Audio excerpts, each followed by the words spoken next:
Hello and welcome. I'm Yvonne and here's what happened this week. Voters in Taiwan will head to the polls next January to elect a new president. The country's main opposition party, the Kuomintang, has announced who will be running on its ticket. Leslie Liao reports. 本党征召侯友宜同志参选2024中华民国总统。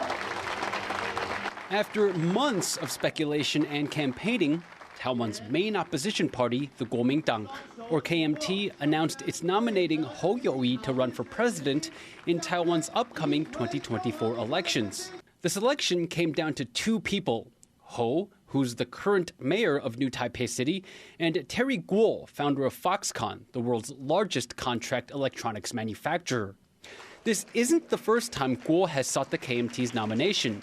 He threw his hat in the ring for the 2020 elections, but lost that primary to former Kaohsiung Mayor Han Kuo-yu.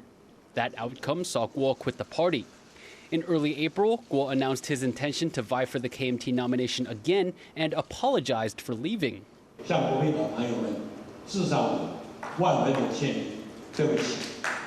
This time around, Guo's taking the news better. He's already committed to supporting Hou's presidential bid. Hou is a former policeman who was involved in many high-profile cases, and he's been New Taipei mayor since 2018, enjoying high approval ratings. Voters vindicated his performance in 2022 when he was re-elected to his seat in a landslide victory, beating his challenger by nearly 500,000 votes. Hou says he will rise to the occasion. 我们的国家在国际情势边凶战危，国内 冲突对立，百废待举，让年轻人看不到未来。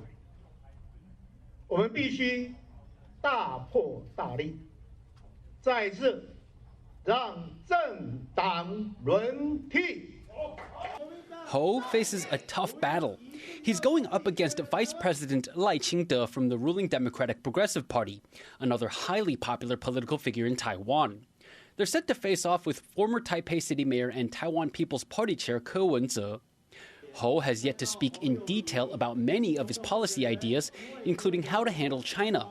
The KMT favors closer ties with Beijing, which has proven a problem at the ballot box as Taiwanese identify less and less with China. Now that the KMT has selected its candidate, the scene is set for 2024. The party is now faced with convincing Taiwanese voters that Hou You-yi is the person they want as their next president. Eason Chen and Leslie Liao for TaiwanPlus. Taiwan's Vice President and presidential hopeful Lai Ching-te has rejected One China as the basis for cross-strait relations. He says it will lead to Taiwan losing its sovereignty. 一旦接受九二共识，一个中国的原则，安尼咱的主权都无去安尼。这条的道路会让台湾行入更加深的陷阱，以后要回头都拢完全无机会。这是台湾上界大的悲剧。 The One China principle is Beijing's position that both China and Taiwan are part of the same country. Lai made the comments at his first campaign rally in Taiwan's northern region. He also said he would improve cooperation between central and local governments if elected. Lai is chair of the ruling Democratic Progressive Party, or DPP, and the party's presidential candidate for the upcoming elections in 2024. Former Taipei Mayor Ke Wen-je has been nominated by his Taiwan People's Party to run for president next year. Ke said Wednesday he will lay out his platform in New Taipei over the weekend. He said the plan centers on harmony, reconciliation, and peace. The TPP nomination makes next year's election a three-way race. His opponent from the KMT will be New Taipei Mayor Hou You-yi, who was also nominated on Wednesday. They'll run against the ruling Democratic Progressive Party's nominee, Vice President Lai Ching-te. President Tsai Ing-wen has met with former British Prime Minister Liz Truss in Taipei. Truss arrived in Taiwan on Tuesday. She's the first former British leader to visit the country since Margaret Thatcher made the trip in the 1990s. President Tsai thanked Truss for her vocal support of Taiwan and for stressing the importance of regional peace and stability. Truss praised Tsai for her achievement as Taiwan's president and her leadership in the face of intimidation from Beijing. And it's even more impressive that you have managed to achieve this under your brave leadership, despite the fact that there has been intimidating efforts by the People's Republic of China. Taiwan's legislature has passed amendments to its criminal code, increasing the severity of punishment for fraud and human trafficking. This comes after several criminal groups were busted for activities that resulted in deaths of some of their victims. Sam Robbins reports. Taiwan is set to issue more severe punishments for acts of kidnapping, human trafficking, and fraud. If someone kidnaps a person and causes injuries, they could be sentenced to between 5 and 12 years in prison. If the kidnapped person dies, the kidnapper could be sentenced to 10 years to life in prison. The change comes after a slew of cases involving human trafficking in Taiwan. In some cases, fraud rings would lure people to other countries with promises of high-paying jobs. But upon arrival, they discovered they were being trafficked and would be forced to give up their passports. They'd then be coerced to do illegal work, such as scamming people online. In November last year, 58 people were rescued by police in New Taipei City and Taoyuan after being imprisoned by a kidnapping ring. This is one of just many cases involving human trafficking and fraud. Taiwan's officials hope the tougher sentences will deter fraud rings and help put a stop to these illegal activities. Klein Wang, Bing Wang, and Sam Robbins for TaiwanPlus. Taiwan's legislature has passed an amendment to the country's same-sex marriage law. The change will allow LGBTQ couples to adopt a non-related child. Taiwan legalized same-sex marriage in 2019, but the law did not grant LGBTQ couples joint custody over an adopted child. This prevented couples from receiving certain benefits like parental leave. Laws laying out adoption measures for LGBTQ couples will be the same as those outlined in Taiwan's civil code. Taiwan's Costco branches have recalled yet another frozen berry product that tested positive for hepatitis A contamination. It's part of a growing issue involving the safety of imported food products in the country. Joyce Zhen looks at why. One of the things Taiwan is best known for is its food scene. Daytime markets like these offer up fresh produce, while visitors to the country's night markets can find a variety of sweet and savory snacks. But Taiwan has had a complicated history with food safety, with some of the latest scandals involving imported goods.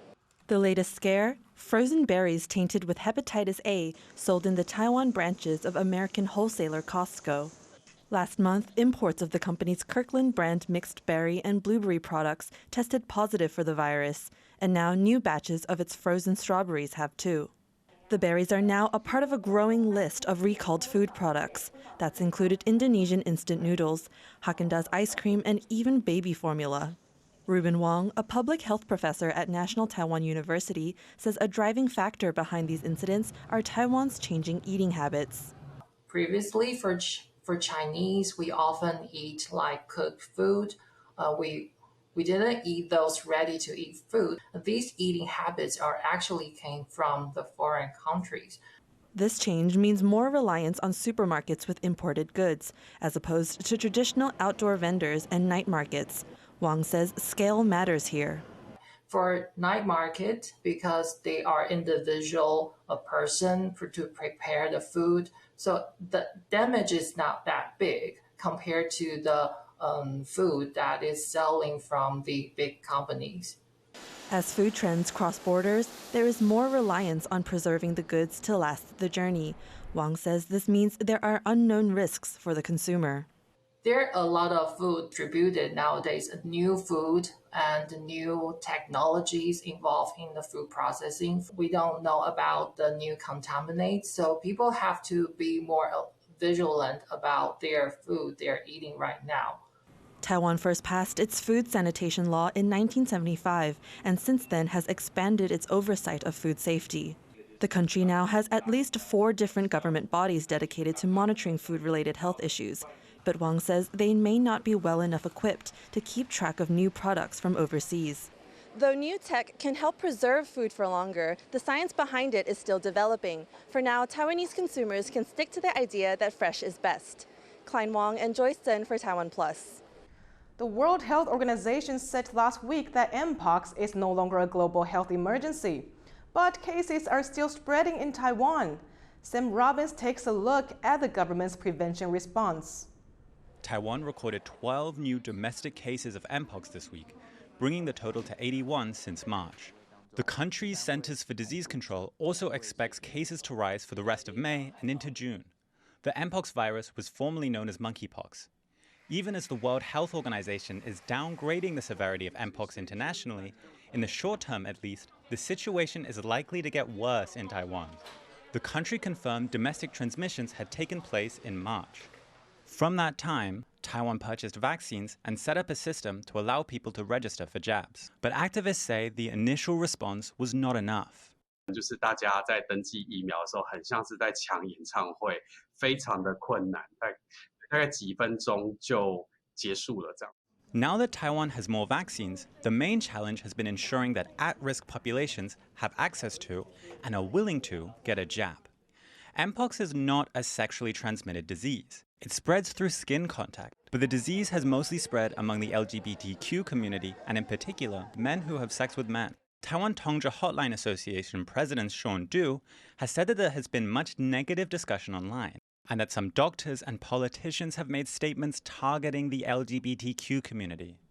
我担心会让一些大众会误会成是说好像是少数族群没有顾好，然后传播到给更多的人这样子。我觉得这样说法其实对防疫是蛮没有帮助的。 But the government is now trying to work with communities. Dr. Stephane Wenwei-Gu says that this is something that Taiwan has learned from the COVID-19 pandemic. 我觉得CDC 也在这个疫苗的这些政策上面，除了找专家讨论之外，也会跟社群、跟卫生局或者跟医院各地做沟通。 The Taiwan Tongzhi Hotline Association has been hosting events and putting together resources, like these images, to ensure at-risk groups have information about prevention and vaccination. Activists and doctors say that when the government works with these communities, it's good for public health and public trust. Damon Lin and Sam Robbins for TaiwanPlus. 2 online petitions calling for a 4-day work week and shorter working days have crossed the 5,000 signature threshold. This means the government will have to discuss whether or not there are viable options. Bing Wang reports. Real estate agent Cho Si-shen is finishing things off at work in preparation for his 3-day weekend. His company implemented a 4-day work week where employees only work Monday to Thursday and have Friday to Sunday off. 在公司的时间变短了，所以我自己会安排的时间可能就会更精准，所以更多的时间可以去做自己希望的事情。 The idea of a 4-day week is gaining traction in Taiwan. An online petition calling for a 3-day weekend passed the 5,000 signature threshold, which means the government must consider the issue and have a response to it within a month.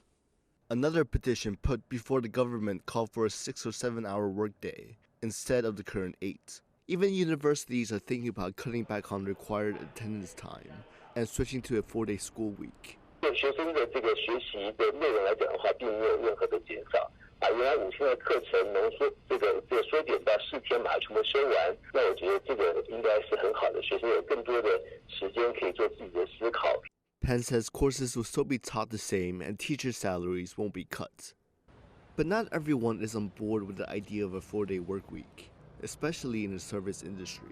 配合消费者的需要，他们希望每天都能够营业。对，换句话说，现在要推周休3日的话，我想跟民生消费有关的这些服务内需服务业呢，他们应该会比较自然来一些。